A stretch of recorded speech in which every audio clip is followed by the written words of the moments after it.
Look at the gaff tape. This is what happens when Ruyi forgets the gear. Yeah, I forgot the base plate. And we have to fucking tape the camera to the stand. So if the video looks like shit, you know why. It's not going to run out of battery halfway through? No.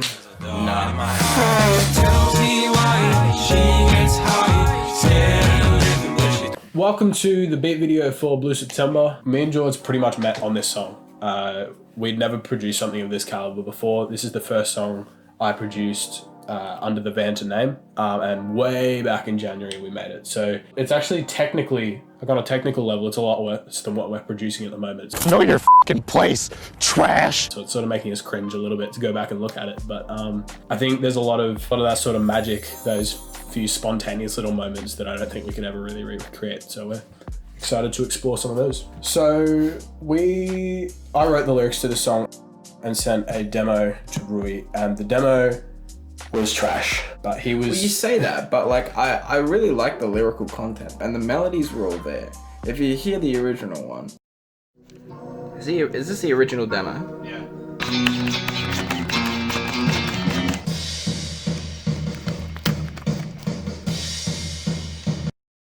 You can see where we went. All the origins of what we have now was there.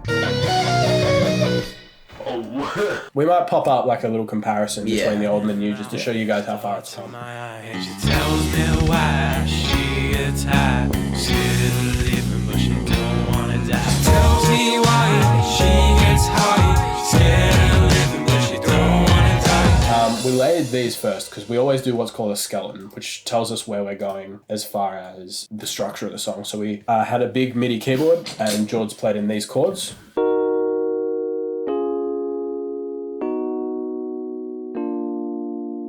On a very simple road sound, which I use in pretty much all my songs. And that just kind of plays through the whole song. Yeah, it really does. Really simple descending pattern. And it works as a really nice foundation. To add some interest so it doesn't get too boring before we go into the first drum spot, we had some little guitar sprinkles and a tambourine come on the offbeat.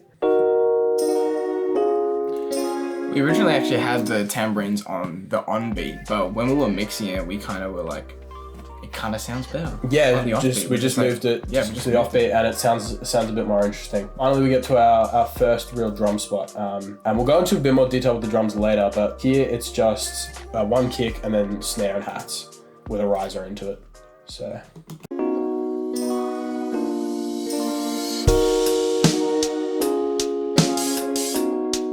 Super simple stuff, really. Yeah, super simple, but with a lot of impact because that's the first time you hear the drums. And that comes in on our harmonies for the Tells Me Why She Gets High little hook thing. Just before the drop hits, we've got some double timed hats.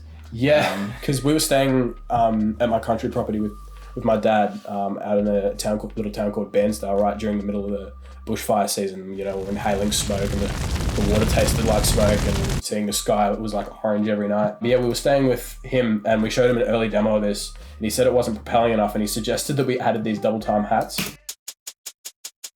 And they were weirdly effective. We used them again in the solo, and yeah, that was my dad's idea. He used to drum, so. So for the little bridge here, we switch up the pattern and we have an ascending pattern. So what was previously going down, it comes back up and it gives it a feeling of optimism and builds towards the drop, which we'll hear in a sec.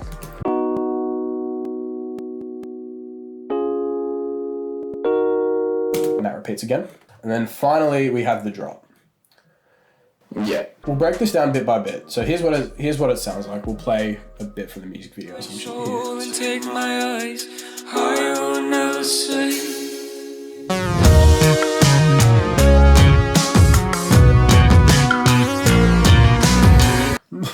Yeah, so the drums, we actually programmed the majority of these drums in FL, and we mixed them in with some Logic stuff. So that's for your noobs, that's a different music production. Different music, yeah. The ones that all the sound. Here, this is Logic. Yeah. We did the drums in FL, and our mix engineer used Pro Tools, which you'll see a bit later. Yeah, FL Studio is the SoundCloud rapper one. Yeah, which is the lo-fi sad boy and SoundCloud rapper. Which is exactly what I am. Yeah, so it was pretty much, we used like a crunchy kick. I think we had a slightly subbier kick, just kind of lightly mixed underneath, and we just kind of bounced both of those out together. The snare is just one that I had in a sample pack, and then we combined it with another snare in Logic. You just gave it a bit more depth. Then we added some Foley elements, which I do in most of my things, just to kind of build out some texture and give it a bit more interest. So there's like a wood click.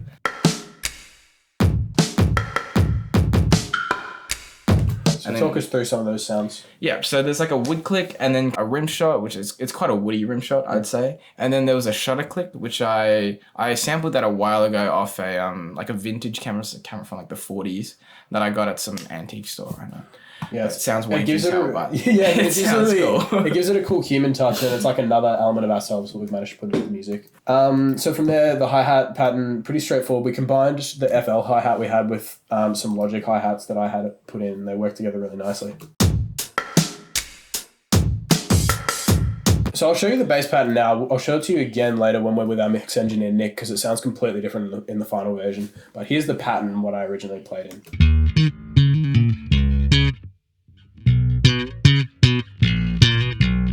It's a very cool bass pattern. I do like the bass pattern. It's a very cool bass pattern. Synth lead, right? So I had this idea. This was originally a guitar riff, and we moved it to we chose a 70s analog synth that we really liked. So it sounds like this. This is probably like the thing that's at the top of the mix for the drop. It kind of just like, it's like super really lush, like brings it in. So we had that, and then George thought, oh, maybe we could do some more layers, some more detail, and so here's what it sounds like with some other synth layers underneath it.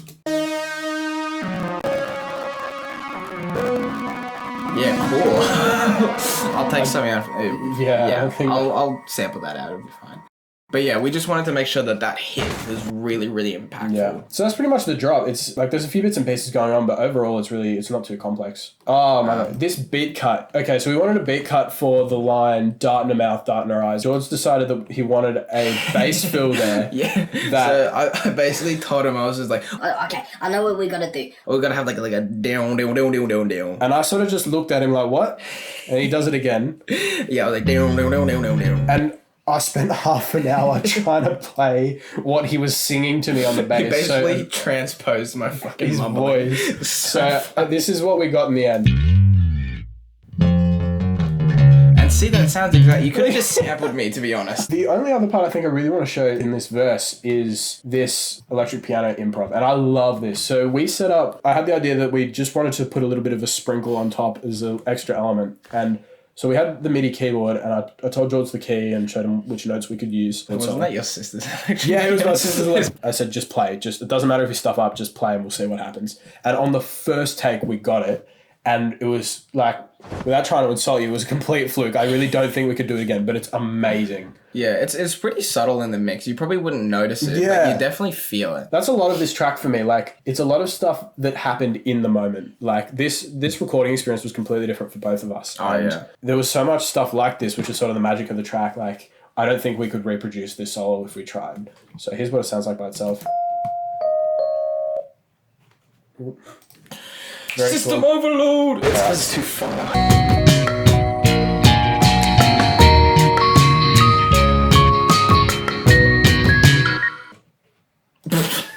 Just listen to the song again, you'll hear it. Yeah. So the solo, right? The solo.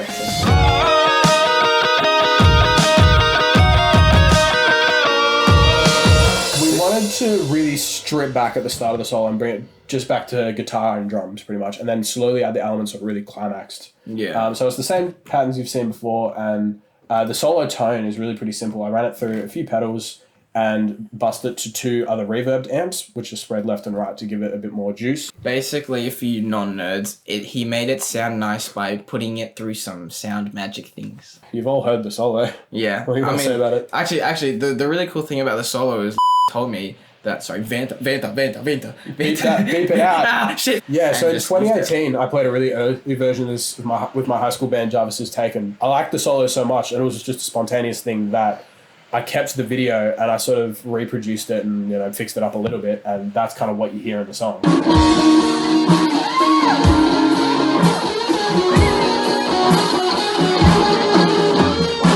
We might talk to Nick a little bit, our mix engineer, who's going to take us through why this song sounds completely different in the final mix than what you've heard here, because We did a lot of work and he really put a lot of hard yards in. We basically nicked it all of it. Cut.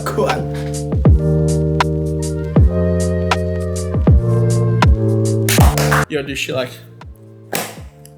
You fucking slated it. What colour keyboard would you like?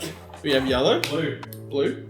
Hi, my name is Nico Bree, and I mixed Blue September. So when I got the project for Blue September, I was told about it for a couple of months before I actually got the project. I'd worked on a couple of stuff and a couple of stuff, and Sorry, who's Ruyi and Vanta, they'd given me a lot of their projects beforehand, and they were talking about Blue September, like this big track that's coming up. And so I was super excited for it. And then when I got the files, it was named Nick, I Am Very Sorry. The way we got the bass sound was originally we started with the original sample of the bass, but we were struggling to get like a lot of high-end tone and a lot of the pluckiness that we wanted out of that bass to really give it the movement and the jerkiness that the track has. So we came into the studio one day and we recorded with the bass guitar down there, that bad boy, and we recorded a super thin, plucky bass with heaps of like finger plucking and a lot of like barely any lowered to kind of layer on top of that bass, and we kind of got a really cool sound. If I just solo it and play it for you.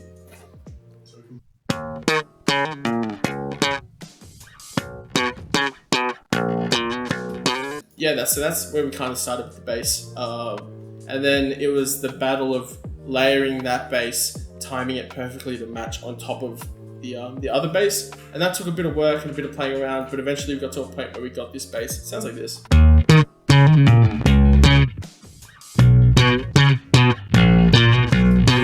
There's a few like not missing notes, but a few notes that are slightly out of time, and you know, there's a few plucks that are a little bit harder than others, but I thought that was really cool. I thought it had a lot of beauty in its imperfections. Like, it was super imperfect and it worked so well with the rest of the track, so I didn't jump in like, you know, crazy and start cutting stuff up and moving it around. Like right here you can see they don't hit at the exact time. I thought it sounded really cool and it laid really nicely, and it also helped me just deal with a lot of like phase issues that I was having layering two basses together. Alright, massive thanks for watching. Check Jordan's out on YouTube. If you're watching on Instagram, and if you're on YouTube, check out my Instagram. Massive thanks for the incredible response on Blue September. That's touched us both very deeply. We've been working on this for a very long time, so thanks very much.